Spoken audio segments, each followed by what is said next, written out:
시편 95편 1절에서 8절까지의 말씀, 구약성경 872페이지가 되겠습니다. 자, 우리 같이 성경책을 펴고 읽으실 분은 읽으시고 화면을 통해서 읽으실 분은 같이 우리 화면을 통해서 한 절 한 절씩 읽도록 하겠습니다. 같이 읽겠습니다. 시작. 오라 우리가 여호와께 노래하며 우리 구원의 반석을 향하여 즐거이 부르자. 우리가 감사함으로 그 앞에 나아가며 시로 그를 향하여 즐거이 부르자. 대저 여호와는 크신 하나님이시요 모든 신 위에 크신 왕이시로다. 땅의 깊은 곳이 그 위에 있으며 산들의 높은 것도 그의 것이로다. 바다가 그의 것이라. 그가 만드셨고 육지도 그의 손이 지으셨도다. 오라 우리가 급혀 경배하며 우리를 지으신 여호와 앞에 무릎을 꿇자. 대저 저는 우리 하나님이시요 우리는 그의 기르시는 백성이며 그의 손의 양이라. 너희가 오늘날 그 음성 듣기를 원하노라. 이르시기를 너희는 무리바에서와 같이 또 광야 마사의 날과 같이 너희 마음을 강박하게 말지어다. 아멘. 하나님 아버지의 진리의 말씀을 듣습니다. 이 시간 이 생명의 말씀을 들을 때 그 손 못자국 만지게 하여 주시옵소서. 매일 매 순간 나의 나된 것이 내 노력의 결과가 아닌 전적인 주님의 은혜였음을 고백하면서 우리 인생의 모든 싸움에서 이미 승리를 이루어 주신 주님만 붙들고 나아가는 여기에 모인 주님의 권속들 되게 하여 주시옵소서. 예수님의 이름으로 기도드리옵나이다. 아멘. 인생의 광야길을 걸어갈 때 주신 말씀을 제목으로 교회 공동체 시리즈 7번째 말씀을 전하려고 합니다. 여러분, 하나님께서 우리를 믿음의 공동체로 이렇게 불러주셨는데요. 그 이유는 뭘까요? 우리를 믿음의 공동체로 불러주셨어요. 그 이유가 뭘까요? 우리로 하여금 인생의 광야를 잘 지나갈 수 있도록, 인생의 광야 가운데 우리가 넘어지지 않고 곁길로 딴 길로 가지 않고 포기하거나 흔들리지 않고 주 안에서 견고하게 설 수 있도록 우리에게 교회 공동체를 허락하셨던 것입니다. 여러분, 인생의 광야는 그 누구도 피해갈 수 없는 것이 바로 인생의 광야가 됩니다. 신앙 좋은 분들도 마찬가지예요. 피해갈 수가 없어요. 누구나 다 겪는 것이 인생의 광야죠. 여러분, 하나님의 사람이 누구였습니까? 다윗이었습니다. 다윗도 시편 23절의 말씀을 보니까 4절을 통해서 그가 이렇게 고백을 합니다. 내가 사망의 음침한 골짜기로 다닐지라도, 음침한 골짜기, 듣기만 해도 소름이 끼치는 그러한 장소를 다윗이 지나갔다고 고백하죠. 물론 다윗이 시편 23편의 말씀을 통해 강조하는 것은 내가 사망의 음침한 골짜기로 다닐지라도 해를 두려워하지 않을 것은 주님께서 나와 함께 하심이라. 주께서 나와 함께 하심이라는 것을 강조하기 위한 것이지만, 그러나 다윗도 음침한 골짜기를 지났기 때문에 하나님의 사람 다윗도 인생의 광야를 피해갈 재간이 없었다는 것입니다. 다 그 인생의 광야를 겪었다는 말이지. 우리 예수님도 그러했지요. 성경을 보면 예수님이 지상사역, 그 퍼블릭 라이프를 시작하기 전에 먼저 광야로 가셔서 무엇을 하셨는가 보니까 40일 금식 기도를 하셨습니다. 40일 금식 기도, 여러분, 육신적으로는 말할 수 없는 고통의 끝자락까지 가는 고난 중에 고난의 길입니다. 저희 부친께서도 살아생전에 40일 금식 기도를 하셨는데, 저는 그 나이가 한 20살, 21살 뉴욕에서 이렇게 사역하시면서 40일 금식하는 그 아버지의 모습을 옆에서 고스란히 제가 지켜보았기에 그 고통이 얼마나 극심한지, 사람의 몸이 40일 금식하니까 반으로 줄더라고요. 그렇게 드시더라고요. 그 고통이 얼마나 극심한지, 물만 드시는 그러한. 그러니까 예수님도 지금 40일 금식 기도를 하셨고 또한 그곳에서 마귀에게 시험을 받으셨어요. 그러니까 광야의 경험은 바로 예수님에게도 주어졌구나.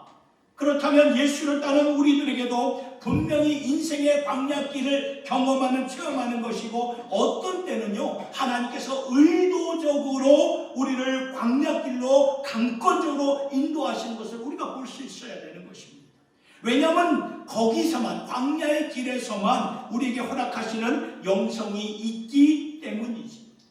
요사이 여러분 인생의 광야길을 지니고 있지는 않으신가요?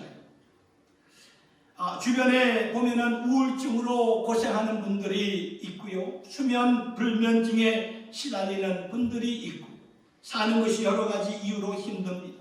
경제적인 것들로 인해서 우리의 마음을 사로잡을 수가 있고요, 내일에 대한 이 막막함에 숨쉬기가 힘든 분들이 있고, 가정의 아픔 또는 영적 슬럼프로 인해서 힘겨워하고 힘들어하는 분들이 주위에 있습니다. 이런 모습들이 다 인생의 광야의 길을 지나가고 있는 것입니다. 그런데 여러분, 하나님은요 우리가 인생의 광야의 길을 지나가면서 쓰러지지 않도록 주 안에서 견고하게 지나갈 수 있도록 그 길을 통해서, 광야의 길을 통해서 하나님께서 부어주시는 그 영성을 받을 수 있도록 오늘 우리에게 뭘 허락하셨냐? 교회 공동체를 허락해 주셨다, 그 말씀이라는 것입니다. 그래서 오늘 말씀을 보면은 원근 각처에서 하나님의 백성들을 오라고 이렇게 부르고 있는 시편의 말씀이 되지요. 그래서 이 말씀이 어떻게 시작이 됩니까? 오라 우리가 여호와께 노래하며 우리의 구원의 반석을 향하여 즐거이 외치자. 그러니까 예배 공동체 자리로 부르고 있습니다. 그러면 와서 어떻게 하나님께 예배 드리라고 시편 기자는 말하고 있습니까? 2절의 말씀을 보니까 우리가 어떻게 하라고요? 감사함으로 그 앞에 나아가며 시를 지어 즐거이 그를, 하나님을 노래하자. 근데 여러분, 우리가 각 초소의 삶의 현장에서 나름대로 지칠 대로 지쳐있고 아플 대로 아프고 인생의 광야의 길을 걷고 있는 우리들의 모습이 아닙니까? 그런 우리들에게는 감사의 여유, 즐거워할 수 있는 여유가 없습니다. 그런데 말씀은 그들을 불러서 예배드리자고 격려하고 있습니다. 여러분, 홀로 있을 때 어려움과 아픔이 우리를 삼켜버릴 때가 있죠. 혼자 있을 때는 그 어려움과 아픔이 우리를 그냥 삼켜버립니다. 그러면 힘을 낼 수가 없고 여유조차 가질 수가 없는 그런 마음 아니겠습니까?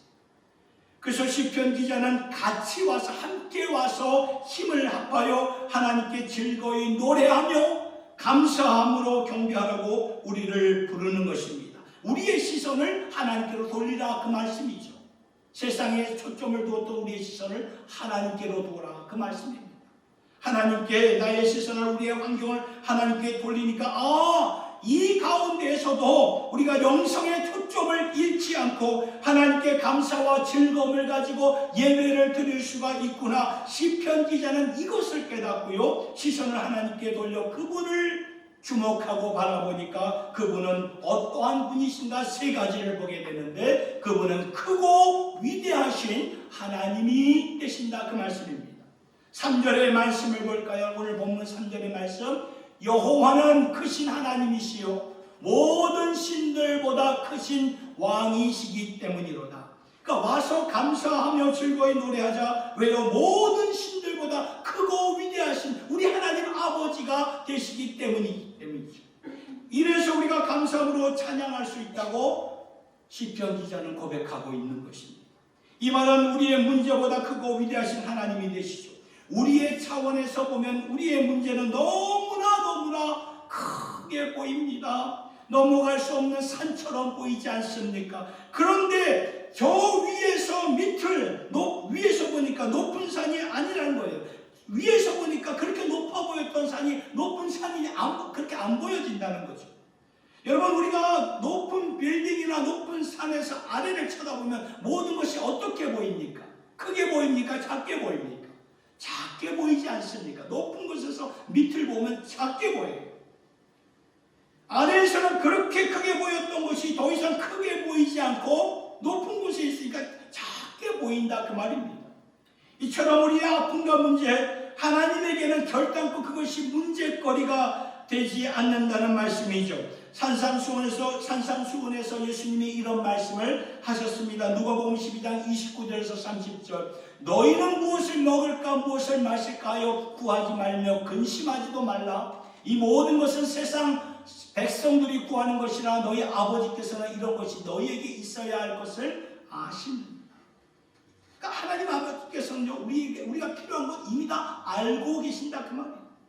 그러니 염려하지 말라는 말입니다. 그런데 우리는 어떻습니까? 자주 염려하죠. 걱정하죠. 내가 그토록 바라고 원하고 고대하던 일들을 추진했는데 그 일들이 내가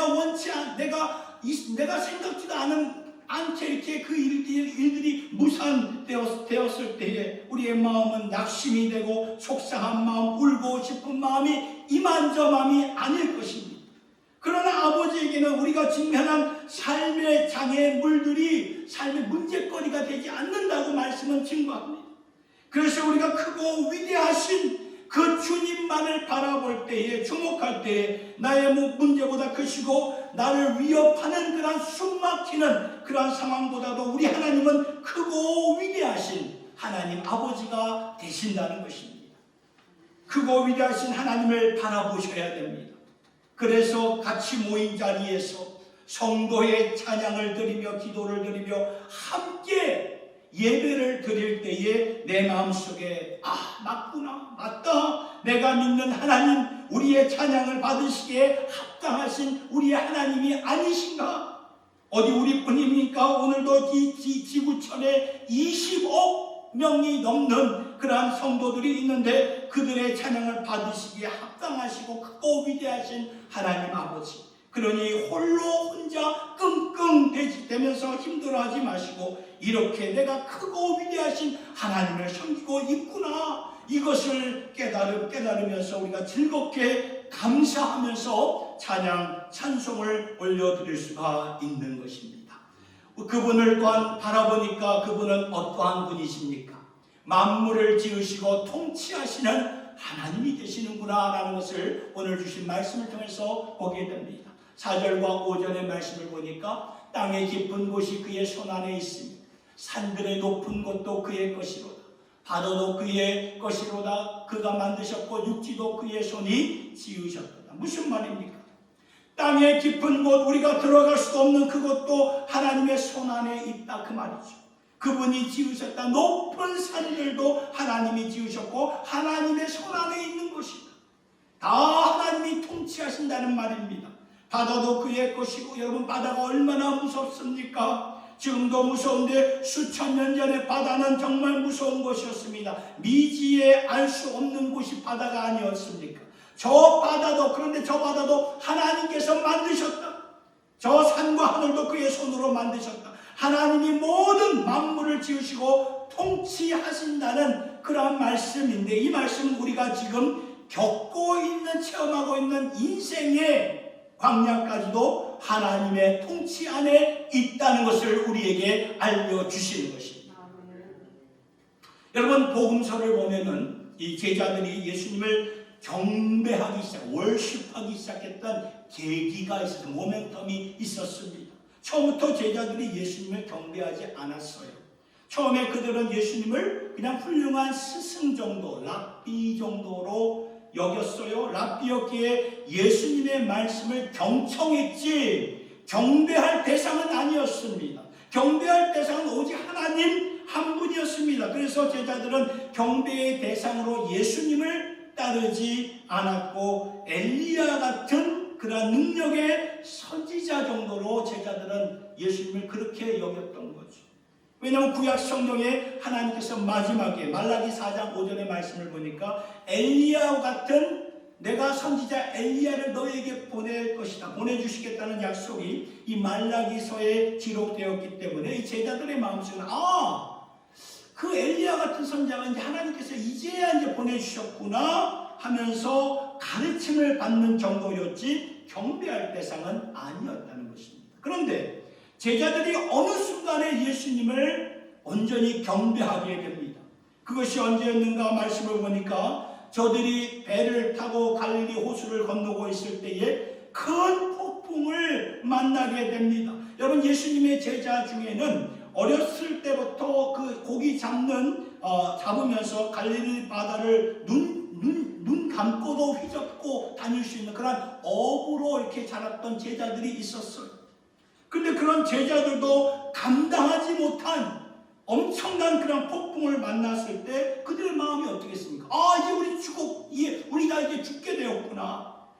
그때 예수님은 같은 배에서 피곤한 나머지 배 고물에서 뒤편에서 주무시고 계셨어요. 제자들은 이렇게 살아보려고 사력을 다해 자신의 경험을 총동원해보지만 자신들의 힘으로는 감당할 수가 없는 그런 어마어마하게 큰 폭풍이었습니다. 그제서야 제자들이 감당할 수 없으니까 그제서야 제자들이 예수님을 흔들어 깨웁니다. 주님, 우리가 죽게 되었습니다. 근데 이 모습이 얼마나 안타까운 모습입니까? 얼마나 어리석은 모습입니까? 처음부터 예수님을 깨워서 도움을 청해야지요. 이것이 오늘 우리의 모습이 아닌가 생각이 됩니다. 그 모습이 제자들을 보면서 고스란히 비춰지죠. 내 가진 지식과 경험과 재력과 인맥을 총동원하는 거예요. 문제 앞에 이걸 내 힘으로 풀려고 총동원하는 거예요. 동원하여 내가 스스로 뭘 해보겠다는 이런 자고한 마음, 교만한 마음. 그러다가 막판까지 가서도 안 되니까 그제서야 주님 앞으로 나왔던 지난날 우리의 모습, 제자들도 똑같았다는 거예요. 하다가 도저히 안 되니까 주님, 우리가 죽게 되었습니다. 우리가 죽게 되었습니다. 그러자 예수님이 일어나셔서 무엇을 하셨나요? 폭풍 가운데 있는 바다와 바람을 꾸짖지 않습니까? 이게 마태복음 8장 26절과 27절 보니까 곧 일어나사 바람과 바다를 꾸짖으시니 아주 잔잔하게 되거늘. 그때 제자들이 그 광경을 보고, 어마어마한 광경을 보고, 예수님이 이러한 분이셨는가? 그 전까지 경배할 대상이 아니라 그냥 그 말씀을 경청할 대상으로 보다가 바람과 바다를 꾸짖는 예수를 보고는 예수님이 이러한 분이셨는가? 그제서야 예수님의 그 정체성을 깨닫게 되죠. 예수님은 단순히 선지자나 랍비가 아니었구나. 온 천하 만물을 창조하신 분이구나. 말 한마디로 바람과 바다를 잠잠하게 하시는 분이구나 하면서 제자들이 그때부터 예수님을 경배하기 시작합니다. 여러분, 이러한 주님을 오늘 우리가 믿고 따르고 있다는 것입니다. 만유를 주관하시고 통치하시는 우리 주님이 되신다, 그 말씀입니다.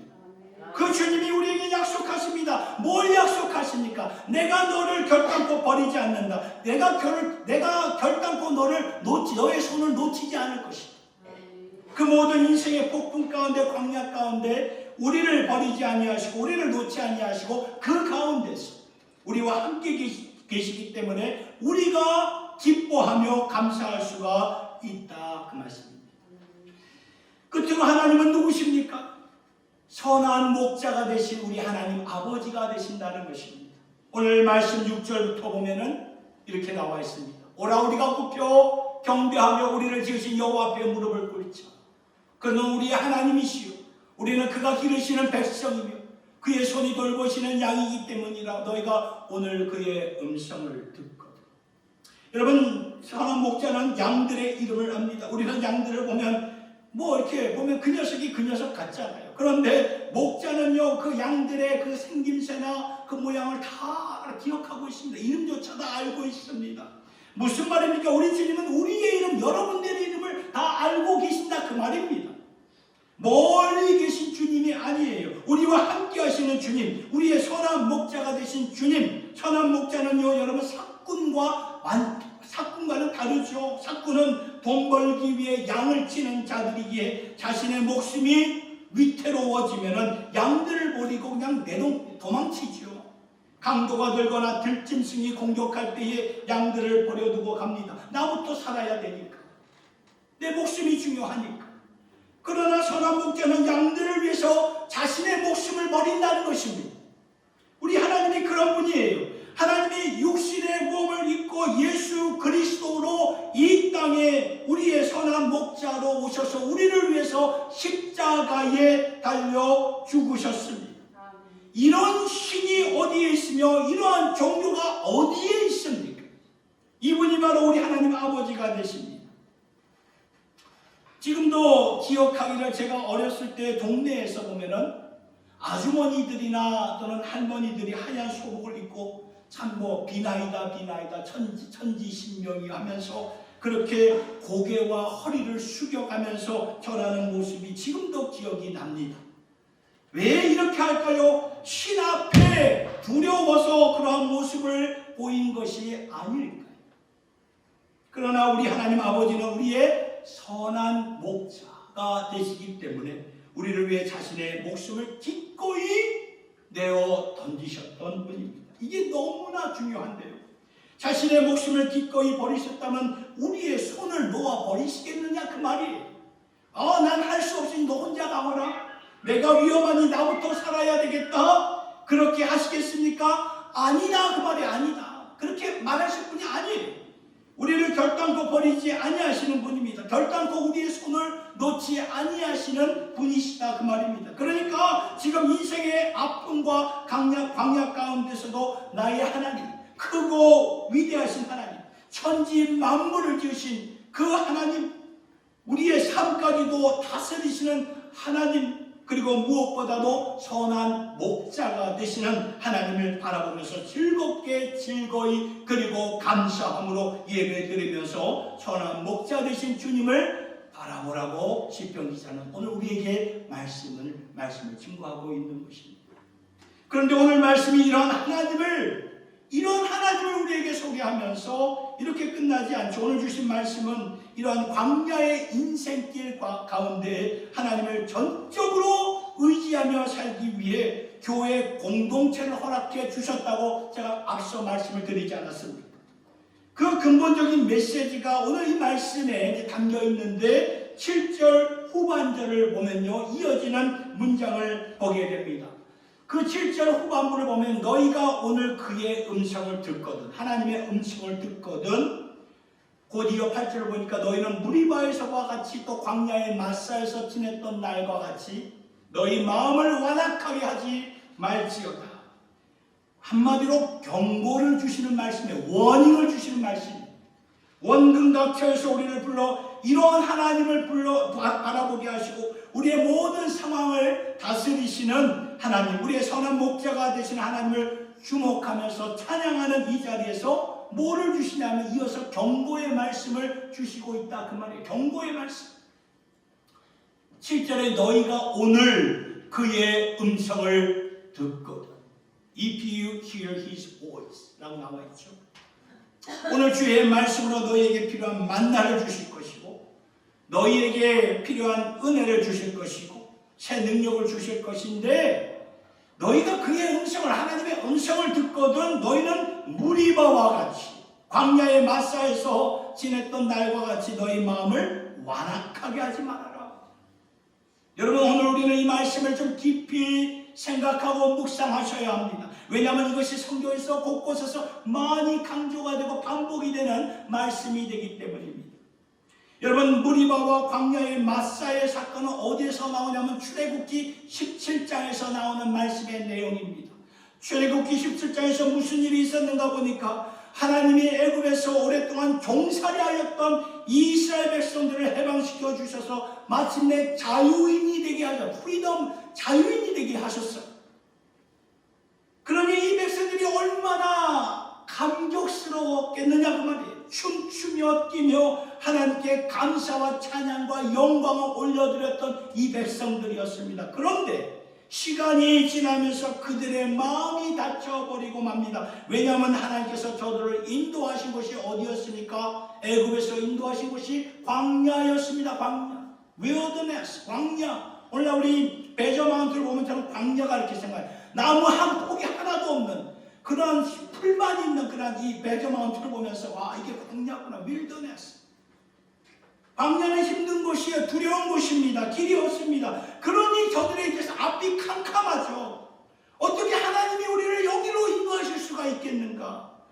근데 참 희한해요. 참 희한한 게 불과 출애굽기 17장에서 이렇게 컴플레인하면서 하나님을 원망하는데 불과 15장, 이 두 장 전 출애굽기 15장에서는 노예 생활을 했던 우리를 자유인으로 해방시켜준 하나님께 감사하고 찬양하는 그러한 어쩔 줄은 몰라한 백성들이었는데 이 두 장이 지나면서 출애굽기 17장에 가서는 저들의 마음이 바뀌어지면서 강팍해졌다는 사실이라는 것입니다. 이런 걸 볼 때에 삶에 오늘도 우리 마찬가지야. 삶에 큰 은혜가 있을지라도 오늘이 힘들면 우리의 마음 문이 닫히는 것이구나. 그런 것을 바라보게 된다는 것입니다. 오늘이 힘들면 아무리 하나님이 지난날 그렇게 큰 은혜를 부어주셨어도 그 은혜가 생각이 나지가 않는 거예요. 그저 눈앞에 보여지는 불평, 불만, 원망만 이렇게 나온다는 그 말입니다. 그래서 저들은 무리바에서 하나님을 원망했고 마사에서 광야의 마사에서 하나님과 다투었다는 것인데 여러분 이 무리바의 뜻은요 다투다라는 뜻이에요. 다투다. 이 다투 그리고 마사라는 것은 시험하다라는 뜻이죠. 그러니까 하나님과 다투고 시험했다. 어떻게 하나님이 우리를 이런 곳으로 인도하셨는가? 여러분 그런데요 광야를 잘 생각하면요 다른 데서 찾을 수 없는 하나님의 엄청난 은총이 이 광야에 있다는 것을 아셔야 된다는 것입니다. 여러분 아침마다 뭘 주셨습니까? 하나님 만나를 내려주셨습니다. 필요할 때마다 고기가 먹고 싶다 메추라기를 통풍으로 불어서 보내주셨습니다. 반석에서 물을 터쳐가지고 200만 명이 넘는 그런 백성들과 가축들이 갈증에 허덕이지 않도록 그 물을 공급해 주셨죠. 또한 신발과 옷이 닳지 않도록 특별한 은혜. 여러분 40년 이상 그 광야 생활 하는데 여러분 우리가 옷이 뭐 1년만 지나도 신발 1년만 다 닳잖아요. 근데 하나님의 특별한 은혜로 이 닳지를 않는 거예요. 이거 한 가지만 봐도 얼마나 신기합니까? 그리고 수많은 적들로부터 보호해 주셨고 낮에는 이 구름 기둥으로 밤에는 불 기둥으로 지도가 없는 사망에서 친히 하나님이 길이 되어 주셨다는 것입니다.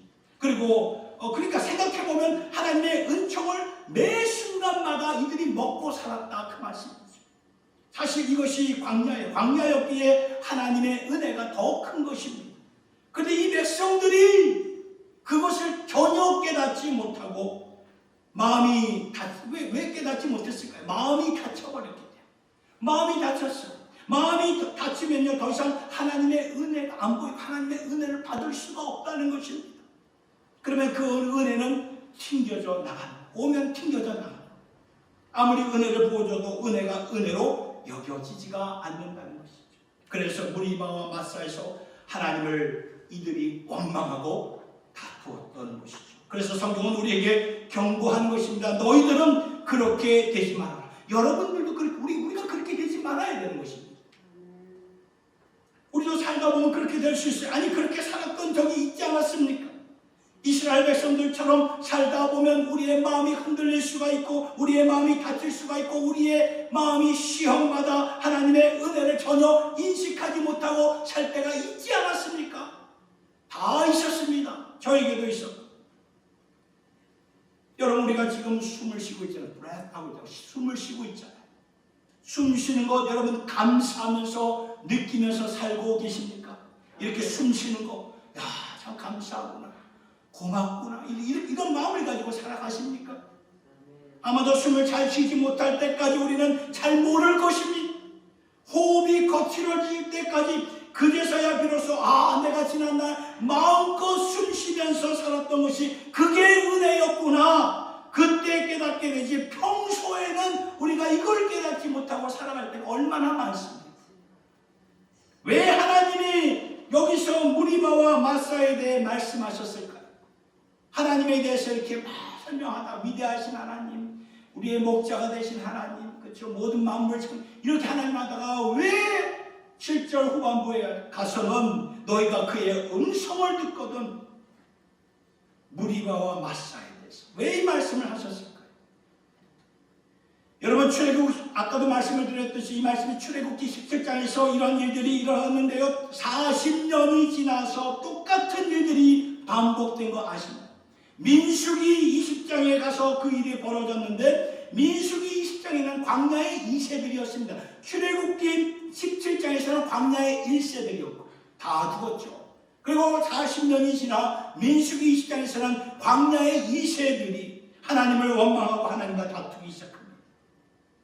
그러니까 이 출애굽기 17장을 통해서 분명히 하나님이 저들에게 교훈을 주셨지만 세월이 흐르니까 또 그렇게 반복이 되는 거예요. 그래서 오늘 시편 말씀에서도 다시 한번 우리에게 강조하고 있는 것입니다. 우리의 목자 되신 주님을 찬양하고 그 영광 가운데 예배드리지만 마음 문이 닫혀버리면 아무런 소용이 없다. 그거예요. 마음 문이 닫혀버리면 아무런 소용이 없다. 그리고 이 말씀이 또 한 번 나오는데 어디서 나오는가 보니까 신약성경 히브리서에서 다시 한번 강조가 됩니다. 오늘 우리들이 예수님의 십자가의 은혜로 신약시대에 살고 있는 저와 여러분들이 아닙니까? 마음이 닫혀버린 백성들을 향해서 히브리서 기자는 우리에게 경고의 말씀을 던집니다. 히브리서 3장 7절부터 볼까요? 그러므로 성령이 이르신 바와 같이 오늘 너희가 그의 음성을 듣거든. 그렇죠? 너희가 그의 음성을 듣거든. 광야에서 시험하던 날에 거역하던 것 같이 너희 마음을 완고하게 하지 말라. 거기서 너희 열조가 나를 시험하여 증험하고 40년 동안 나의 행사를 보았느니라. 그러므로 내가 이 세대에게 노하여 이르기를 그들이 항상 마음이 미혹되어 내 길을 알지 못하는 도다. 성령께서 기록한 말씀은 오늘 우리가 읽은 말씀 시편 95편 1절부터 8절을 인용한 말씀입니다. 오늘 우리에게도 그대로 적용이 된다. 그 말씀을 우리에게 주시는 거예요. 그대로 적용되는 거예요. 그러면서 바로 연결되는 이 히브리서 3장 11절과 12절과 13절의 말씀을 보면 그러기 때문에 우리에게 주시는 경고인데 보세요. 형제들아 너희는 삼가 혹 너희 중에 누가 믿지 아니하는 악한 마음을 품고 살아계신 하나님에게서 떨어질까 조심할 것이다. 오직 오늘이라 일컫는 동안에 매일 피차 권면하여 너희 중에 누구든지 죄의 유혹으로 완고하게 되지 않도록 하여라. 여러분 이 경고가 있잖아요. 누구에게 주시는 말씀? 교회 공동체, 저와 여러분들에게 주시는 말씀이라는 것입니다. 이렇게 믿음의 공동체인 우리의 마음이 흔들리고 다치고 은혜의 곁길로 빠질 수가 있기 때문에 서로 돌봐주어라, 서로 조심하여라. 그리고 마음이 다치지 않도록, 마음이 다치면 하나님이 아무리 은혜를 부어주셔도 소용이 없으니까 마음이 다치지 않도록 서로 기도하고 서로 응원하고 서로 축복하고 서로 은혜를 나누어라. 그 말씀을 우리에게 주시는 것입니다.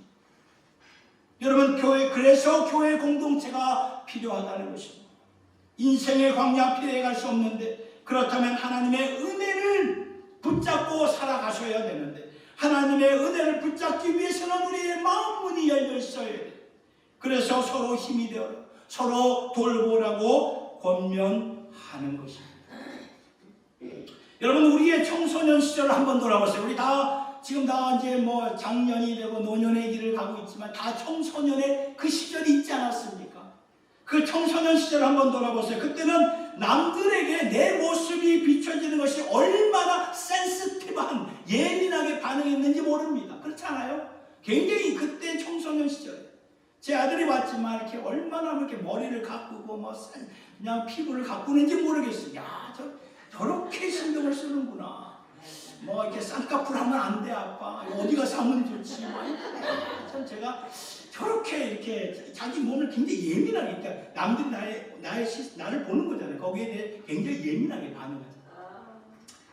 근데 여러분 제가 이제 저의 경우에는 학창 시절 때 교회에서 함께 찬양을 드릴 때 서로 이렇게 눈치를 봤어요. 혼자 열정적으로 부르면 창피하잖아요. 그러니까 그런데 이제 한두 명이 이제 그런 것 가냐자고 열심히 그냥 열정적으로 찬양을 부르니까 그냥 저도 같이 이제 찬양을 불렀던 이렇게 눈치 보지 않고 그런 저의 지난날의 모습을 보게 됩니다. 또한 수련회 갔을 때 강사 목사님이 예수님 앞에 이제 헌신할 사람들 다 나와라 이렇게 초청할 때에 처음에는 아무도 안 나갔어요. 누가 나갑니까? 창피하게 나만 나가면 어떡합니까? 그러면서 서로 다들 이렇게 보다가 두세 명이 나가니까 우르르 이렇게 학생들이 막 달려나와서 강단 앞에 서는 그런 모습이 이제 지난날 이렇게 그런 모습이 이렇게 떠오르는데요. 여러분 바로 이런 장면이 교회 공동체의 파워다 그 말이에요. 교회 공동체에서 주실 수 있는 능력이다 그 말입니다. 혼자 있을 때는 느끼지 못하고 깨닫지 못하고 그러한 기운이 없습니다. 그런데 교회 공동체에서 기도가 안 나올 때, 기도 안 나올 때 있잖아요. 그럴 때 기도 소리를, 성도들의 기도 소리를 들으면서 내 기도가 마침내 터져버리고 감사할 수 없는 그런 마음이 다운되었을 때에 감사와 감격으로 예배드리는 내 주위에 있는 형제, 자매, 성도들의 그 모습을 보면서 마음문이 열리는 거거나 그 말이에요. 전파력이 전가가 된다는 거예요. 전파력이. 전염병에만 전파력이 있는 것이 아니라 우리의 영성에도 이렇게 전파력이 있다 그 말씀이라는 것입니다. 아멘. 같이 모여서 예배드리는 이 자리가 바로 그러한 자리다 그 말씀이라는 것입니다. 아멘. 여러분 이 자리에 여러분들이 이 자리에 있기 때문에 저도 이렇게 힘을 받는 거예요. 여러분의 기도가 서로를 이끌어주는 것이고 격려해 주는 것이다 그 말씀입니다. 오늘 예배 마치고 이제 친교 시간에 맛있는 밥 드시고 커피도 드시고 다가도 이제 드실 터인데 같이 앉아서 뭐 세상 얘기보다는 우리 오늘 받은 은혜를 같이 나누는 것입니다. 나누는 가운데 새 힘을 얻게 됩니다. 형제 자매들의 성도들의 그런 지난 한 주간에 있었던 그 일들 가운데 간증을 들으면서 내 마음이 다시 열리는 거예요. 여러분 우리가 예수의 이름으로 성령의 줄로 이렇게 묶여있는 공동체에 있는데 우리가 많이는 못하지만 일주일에 딱 일주일에 딱 한 명 전화할 수 있지 않습니까? 저 기도하는 가운데 한 분에게 전화해 보시기 바랍니다. 그리고 그 한 명이 나에게도 전화해 줄 수가 있는 것이지. 그 한 통화가 내 삶의 영적 활력소를 불어넣을 수가 있다 그 말입니다. 서로 격려하고 서로 권면하는 것이죠. 얼마나 힘들었습니까? 얼마나 수고가 많습니까? 나는 당신을 위해서 기도하고 있습니다. 힘내시기 바랍니다. 그러면 여러분 그 말을, 그 통화 가운데 그 말을 듣게 되면은 순간 저 지체가, 저 성도님이 나를 위해서 기도하는구나. 나 혼자 있는 것이 아니었구나. 나를 위해 기도해주는 믿음의 성도들이 있구나. 새 힘을 받게 된다. 그 말, 새 힘을. 다쳤던 마음이 열려지는 것입니다. 흔들렸던 마음이 소프트해지면서 스폰지처럼 하나님의 은혜를 받을 준비가 되게 마련이다 그 말입니다. 그러면 은혜 받는 영혼이 되어서 하나님은 내 문제보다 크신 하나님, 위대하신 하나님, 하나님은 이 모든 상황 가운데서도 나를 지키시고 돌보시는 하나님. 하나님은 내 문제보다 내 손을 놓지 아니하신 하나님. 그 하나님을 우리가 바라보면서 새 힘을 받고 일어서게 된다는 것이죠. 그래서 교회 공동체가 있게 되는 것이죠. 주어진 것입니다. 오라 우리가 하나님께 예배드리자. 오늘 시편 95편 첫 시절이 오라 우리 하나님께 예배드리자. 여러분들 성령께서 원근갑처에서 이렇게 부르셨기 때문에 이 자리에는 하나님의 음성이 있는 것이고 하나님의 말씀이 있는 것입니다. 2000년이 지나면서 모든 것이 다 바뀌었지만 변하였지만 안 바뀐 게 있습니다. 진리의 말씀은 안 바뀌었어요. 진리의 말씀은 변하지 않습니다. 진리의 말씀으로 오늘도 우리를 격려하시고 위로하시고 새 힘을 주시는데 중요한 것은 뭡니까? 아까도 말씀드렸듯이 우리의 마음문 닫히면 우리 하나님이 은혜를 주셔서 그 은혜가 다 튕겨나가요. 마음문이 열려지셔. 혹시나 마음이 상처받고 다운되어 있으면 서로 기도하고 응원하면서 서로 격려하면서 받은 은혜를 나누면서 우리 모두 인생의 이 광야의 길을 거뜬히 이겨내며 능히 감당해내가는 주님의 권속들이 될 수 있기를 예수님의 이름으로 축원합니다.